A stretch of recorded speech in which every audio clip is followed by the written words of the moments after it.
The small town was quiet, the kind of place where everyone thought they knew each other's life. Houses lined the streets, families waved as they passed, and gossip traveled faster than the wind. People liked peace here. They liked routine. But at the edge of town, past the main road, there was a small farm. A man lived there alone. His life was simple. Every morning, he would wake before sunrise, step into his boots, and walk to his cornfield. He watered his crops, checked his fences, and cared for his barn. He never made noise, never caused trouble, and never asked anyone for help. He was polite when he met neighbors in town. He spoke little, but when he did, his words were calm and respectful. Some admired his quiet life. Others found it strange that he kept to himself. In truth, no one really knew him. He was a mystery in plain sight, and mysteries often hide power. Not far from his land lived a woman named Karen. Everyone in the neighborhood knew her name. She was loud, bossy, and always ready to complain. If a car parked too close to her driveway, she complained. If a dog barked in the middle of the night, she complained.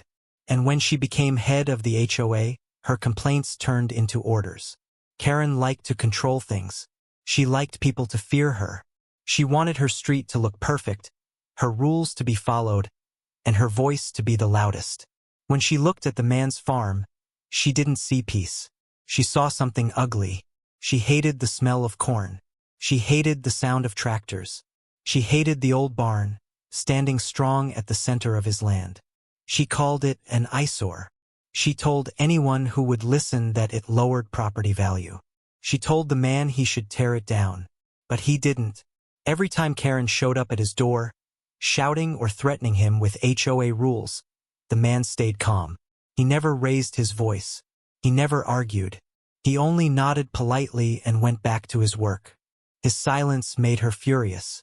She wanted him angry, broken, defeated. But he never gave her the satisfaction.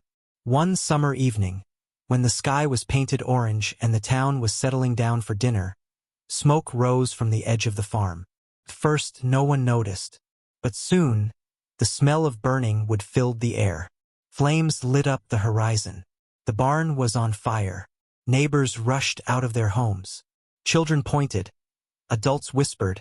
And people grabbed their phones to call the fire department. They gathered near the fence, staring at the flames devouring the old barn. "Who would do this?" one woman gasped. "Was it an accident?" another man asked. But most of them already had one name in mind: Karen. Karen stood among the crowd, pretending to be shocked, pretending to be concerned. But her eyes gave her away. There was a glimmer of satisfaction, a small smirk hidden at the corner of her lips. She had hated that barn for years, and now it was gone. The man arrived, walking slowly toward the fire. His face was calm, almost too calm. While the neighbors cried out in shock, he simply watched the flames rise into the sky. His eyes reflected the fire, but there was no fear, no anger. There was something else, something quiet, something strong. The firefighters came. They battled the flames, spraying water until the barn was nothing but blackened wood and smoke. People expected the man to shout, to break down, to demand answers. But he didn't. He stood still, hands folded behind his back, watching silently until the fire was out. The neighbors whispered again. "Why isn't he upset? His whole barn just burned. He's too calm. It's strange." Karen pretended to console him. She walked up, shaking her head with fake sympathy. "Oh, what a tragedy. I told you that barn was unsafe. It was bound to happen." Her words dripped with poison. The man turned to her. For the first time, he looked directly into her eyes. And in that moment, Karen froze. His stare was not angry, but it carried weight, as if he saw right through her. It was the kind of look that made her chest tighten, the kind of look that silenced her fake concern. But just as quickly, he turned away, as if she wasn't worth another second of thought. He nodded to the firefighters, thanked them, and walked back to his house. Not a single word about the fire. Not a single word about who might have caused it. That night, the town buzzed with gossip. Some said it was an accident, maybe electrical. Others whispered about Karen. But one thing everyone agreed on, the man's reaction was not normal. He didn't cry. He didn't rage. He didn't even look surprised. It was as if he had seen far worse things before. And maybe he had. Because this man was not just a farmer. Not just a quiet neighbor. He carried a past no one knew. A past filled with power, fear, and authority. The barn was gone. The cornfields were damaged. But his calm eyes told a story Karen could not read. A story she would soon regret discovering. As the smoke settled, and the crowd slowly went back to their homes, one thought remained in the air. But what Karen didn't know, this quiet man was no ordinary neighbor. The fire should have changed everything. For most people, losing a barn meant losing memories, money, and months of hard work. But for the quiet man, life moved on as if nothing had happened. The very next morning, he walked across his land with the same calm steps. He checked his corn, watered what was left, and fed the animals that survived. His face gave away nothing, no pain, no anger, no fear. To the neighbors, this was strange. To Karen, it was infuriating. She had expected him to break. She had expected him to scream at her, to cry in front of the crowd, maybe even to leave town for good. But instead, he stayed. He stood tall. His calmness made her feel small, as though her victory had already slipped away. Karen was not used to losing. She walked through the neighborhood that day like a queen. With her loud voice and quick steps, she told everyone that the fire proved her point. That barn was a hazard, she declared. It was unsafe and ugly. I warned him, but he wouldn't listen. Now look what happened. Some neighbors nodded politely, afraid to disagree with her. Others rolled their eyes behind her back, tired of her endless complaints. But Karen didn't care. She believed she was in control. The HOA meetings were her favorite stage. She stood at the front, her voice sharp, her rules sharper. She told people what color they could paint their houses. She told them how short to cut their grass. And now, she started bringing up the farmer's land in every meeting. That barn was bad for our property values, she told the group. And his farm smells. His corn brings insects. We can't have this kind of mess in our neighborhood. But the neighbors noticed something strange. Every time she spoke about him, she spoke with too much passion, too much hate, almost as if the fire wasn't a tragedy, but her personal triumph. The quiet man, however, never attended her meetings. He never defended himself. He stayed on his land, minding his own business. And that made Karen furious. She wanted him to react. She wanted him to fight back, to give her a reason to crush him completely. His silence was louder than words, and it haunted her. So she pushed harder. She filed complaints with the HOA, claiming his cornfield was too close to her fence. She accused him of breaking noise rules with his tractor, even when it was never used at night. She called the police twice, saying she suspected he was storing dangerous materials on his property. Each time the authorities came, each time they found nothing, and each time the man welcomed them calmly, politely, with a quiet nod. Karen's frustration grew like a storm. Why doesn't he fight me? She hissed to herself. Why doesn't he show fear?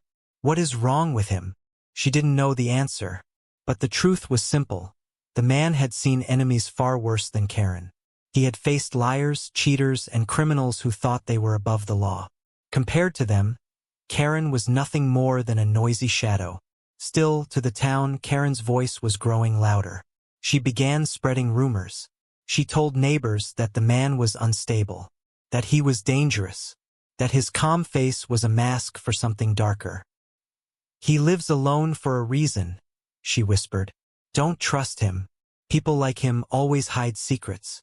The irony, of course, was that Karen was right. He was hiding a secret, just not the kind she imagined. The man's silence was not weakness. It was control.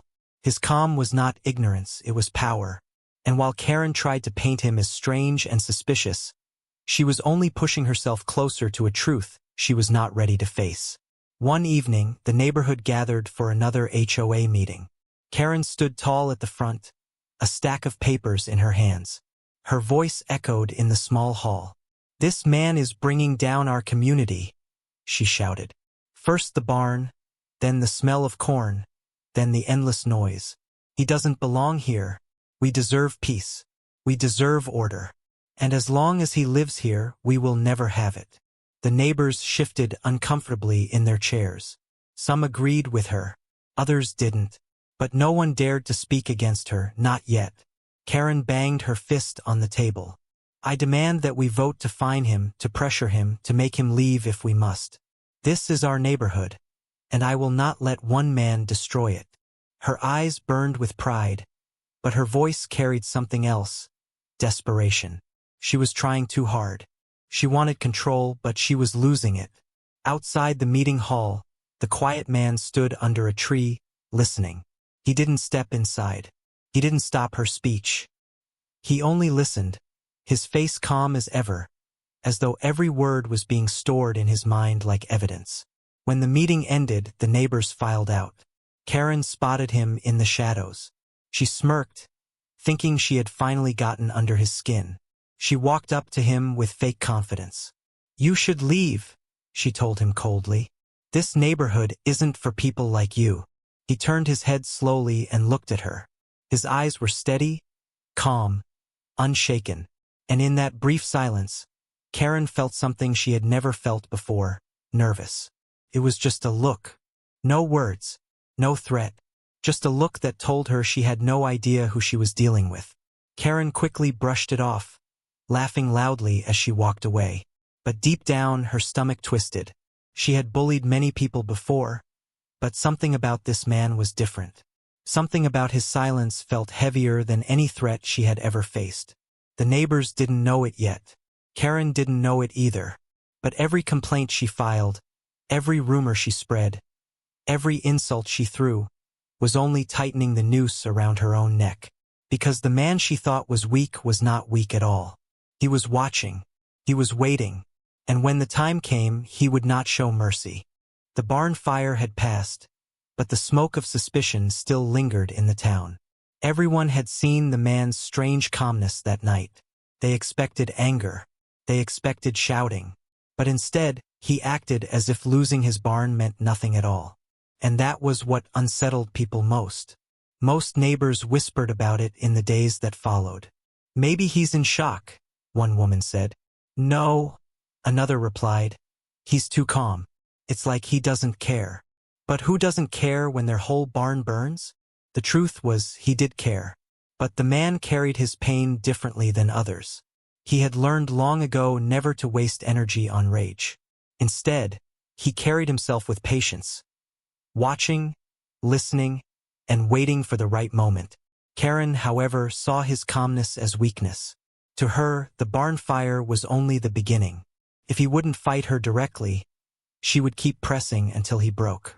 She filled out new HOA complaints every week. She accused him of letting his cornfield grow too close to the road. She claimed his toolshed was a hazard. She even tried to fine him for leaving his tractor in the open, calling it an eyesore. But every letter, every notice, every attempt to corner him was met with the same calm response. He paid no fines.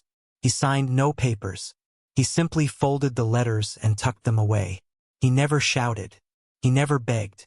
He never even raised his voice at the HOA. Instead, he kept working.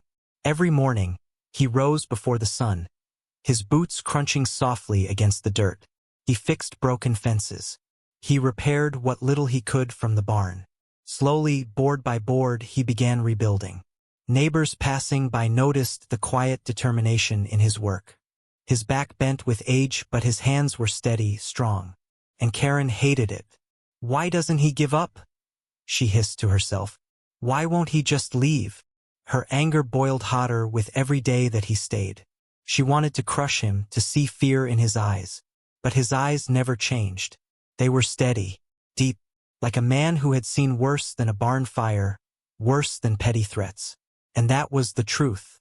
He had seen men stand trial for crimes that ruined lives.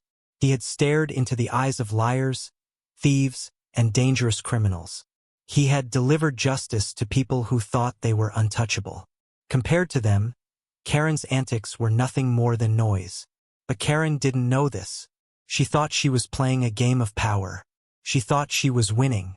She didn't realize the man was silently collecting everything. Her words, her actions, her false complaints. To her, he looked like a farmer too stubborn to fight. To him, she looked like a case waiting to be solved. One afternoon, Karen stormed into his driveway, her heels clicking angrily on the pavement. She carried another HOA notice in her hand. "You can't park this tractor here," she shouted, waving the paper. "It breaks HOA rules. You're lowering the image of our neighborhood." The man looked up from his work. He was repairing a wooden beam, sweat glistening on his forehead. He wiped his hands slowly on a cloth and turned to face her. For a moment their eyes met. Karen's words stumbled in her throat. There was something in his gaze, steady, unshaken, that made her heartbeat quicken. She wasn't afraid, not yet, but she felt uneasy. It was as if he wasn't looking at her, but through her. Then, just as quickly, he turned back to his work. He didn't argue. He didn't explain. He simply nodded once, as if dismissing a child throwing a tantrum. Karen's face turned red. "You think you can ignore me?" she snapped. "You think the rules don't apply to you? Let me tell you something. You don't know who you're dealing with." The man paused, hammer in his hand. He spoke for the first time that day.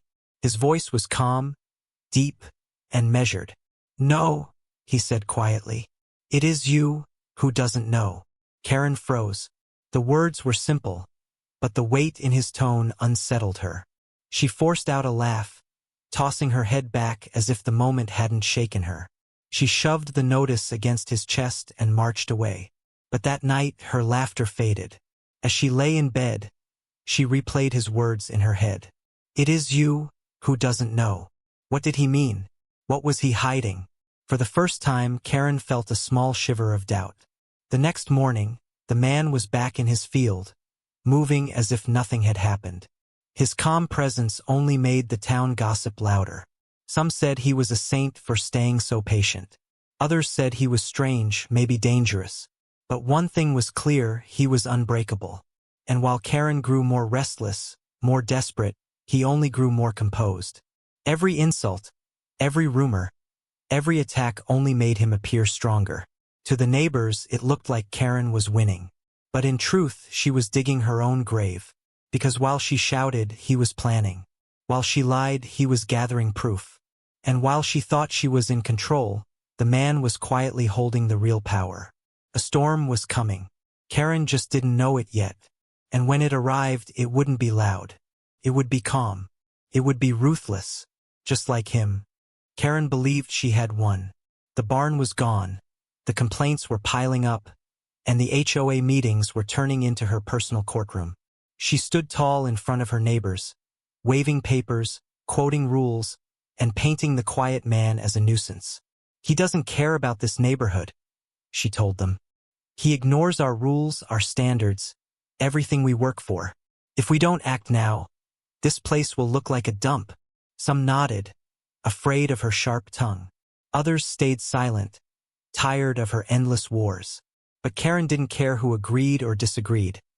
She believed her voice was the loudest, and that was all she needed.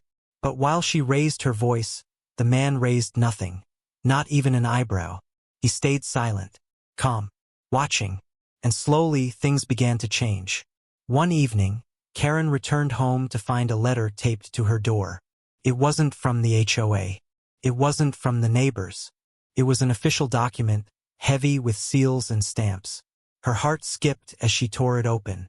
Inside, the words hit her like ice. A legal notice. It spoke of complaints, of harassment, of destruction of property. It demanded her appearance in a formal meeting. At the bottom, in black ink, were the names of legal authorities she had never imagined would involve themselves in a neighborhood dispute. Karen's hands shook as she read. For the first time, the power didn't feel like it was in her hands. Felt like it was slipping away. She stormed out of her house, letter in hand, ready to confront her neighbors. But when she reached the street, she found many of them already whispering. They had received notices too, not against them, but against the HOA itself. The man's name was never mentioned directly, but everyone knew. It was him, the quiet farmer, the man with calm eyes. He had done something Karen didn't expect. He had gone higher, past the HOA, past the small-town games. He had moved the fight into a world Karen didn't understand. At the next HOA meeting, the atmosphere was different. The usual noise of Karen's voice was interrupted by the presence of officials she couldn't control. They walked in with files, pens, and the kind of silence that carries weight. Karen tried to regain her stage. "This is unnecessary," she shouted. "This is a misunderstanding. We are only protecting our neighborhood." But her voice didn't echo as loudly as before. The neighbors didn't look at her with fear anymore. They looked uneasy, curious, waiting for answers. The officials didn't argue. They simply laid down the facts: claims of harassment, false reports, threats, and suspicious actions linked to the barn fire. Each word cut through the room like a blade. Karen's face turned pale. She laughed nervously, shaking her head. "This is ridiculous. I'm the one keeping order here. He's the problem, not me." But the man wasn't even in the room. He didn't need to be. His silence was louder than her shouting. That night, Karen couldn't sleep. She tossed in bed, her thoughts racing. How had things turned so quickly? How had her control slipped away? She told herself it was just a setback. She told herself she still had the power. But deep down, she felt something new crawling inside her chest: fear. She thought of his calm face, his steady eyes, the way he never shouted, never begged. She remembered his words. "It is you who doesn't know." What didn't she know? The next morning, Karen marched to his farm, her anger burning hotter than her fear. She found him fixing a fence, his hands steady, his movements slow and patient. "You think you can scare me with letters?" she spat. "You think you can bring in outsiders and make me look bad? I know what you're doing, and it won't work." The man didn't look up. He hammered the last nail into the wood and only then turned to her. His eyes met hers, calm and sharp. And for a moment, Karen felt like she was standing not in front of a farmer, but in front of something much bigger, something heavier. "You've made your move," he said quietly. "Now it's my turn." Karen's mouth went dry.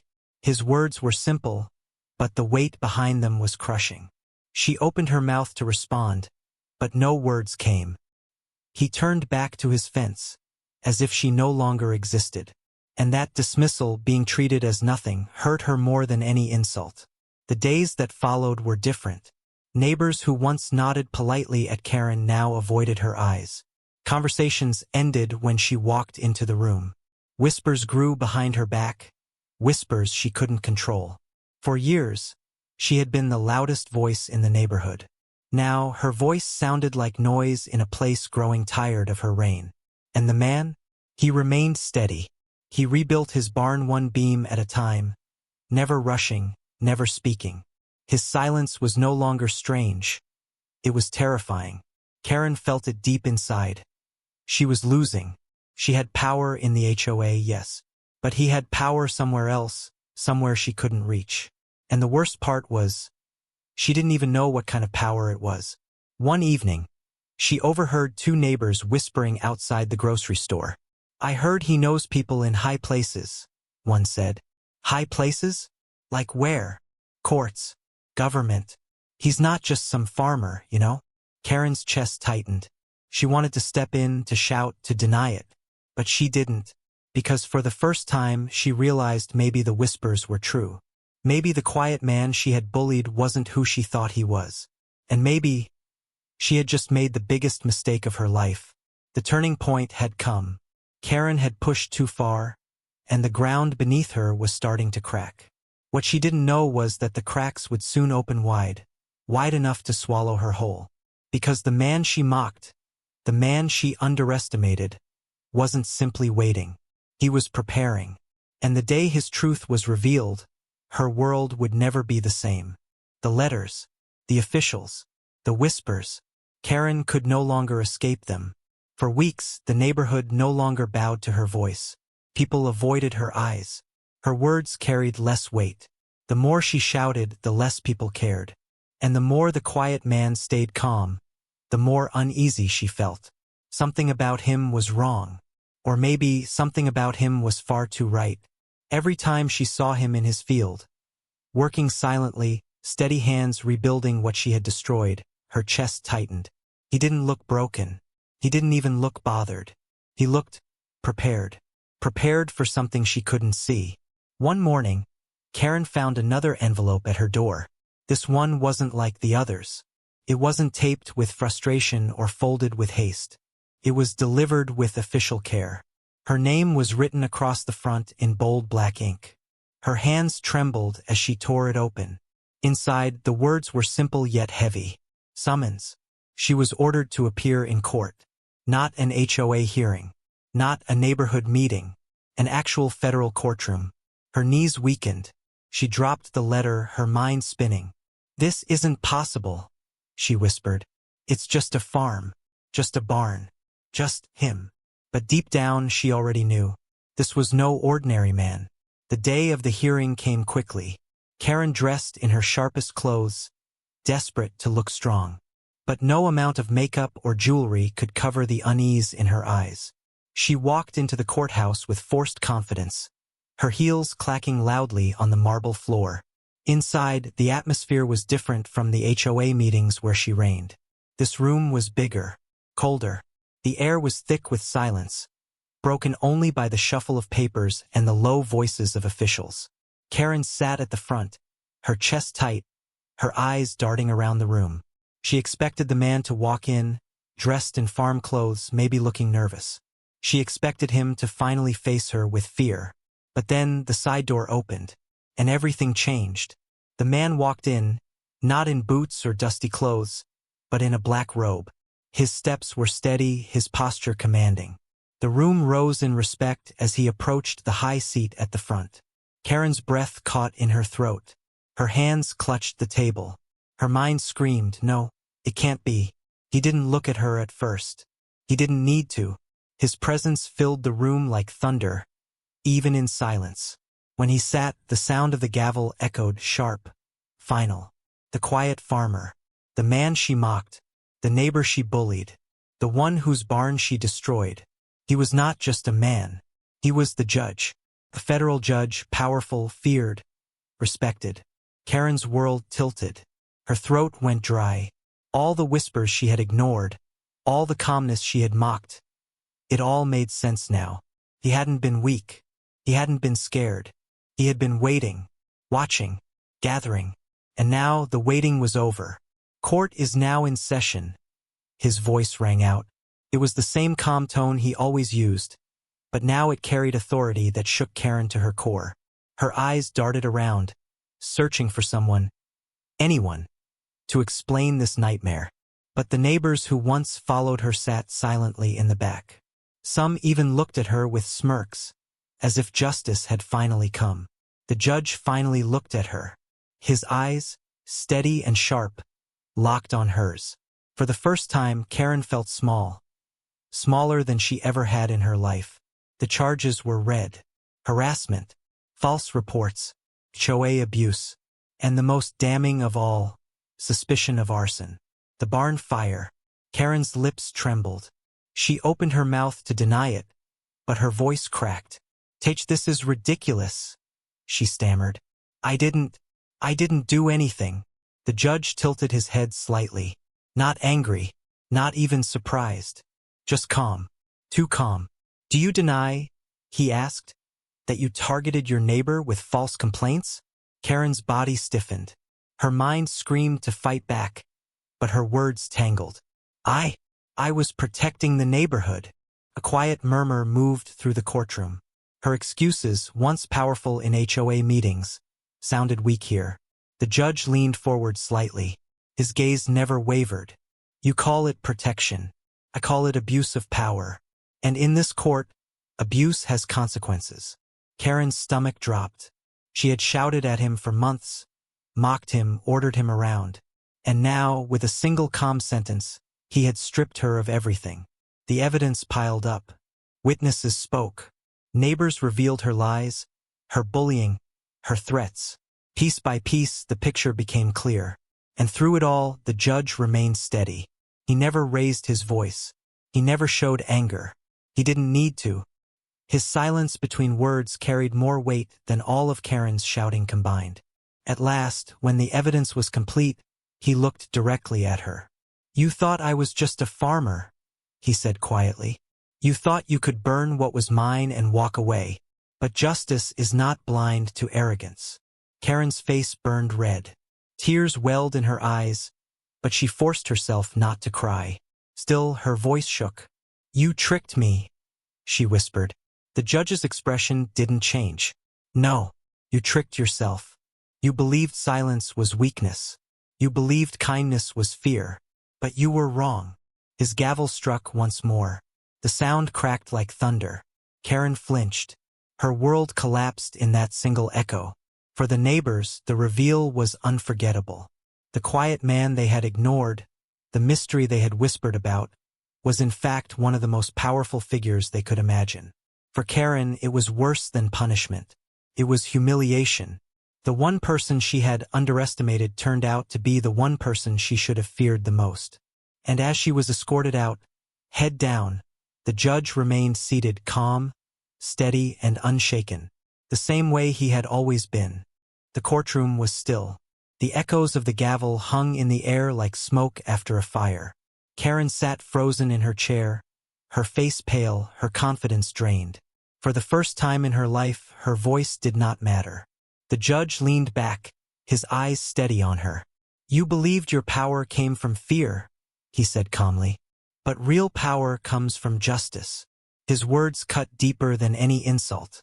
They carried weight, finality, and a truth Karen could not escape. The clerk read the findings. The evidence was overwhelming: harassment, property destruction, misuse of authority. The judge nodded, his face unreadable. "Karen," he said, his voice filling the room, "you stood above your neighbors, believing yourself untouchable. But law is not swayed by loud voices or false pride." Karen's lips trembled. She wanted to scream, to protest, to blame others. But the words never came. The room felt heavy. Every eye was on her. Then came the punishment. The judge's voice was calm but sharp, every word deliberate. "You will be fined for the damage you caused. You will pay for the barn you destroyed.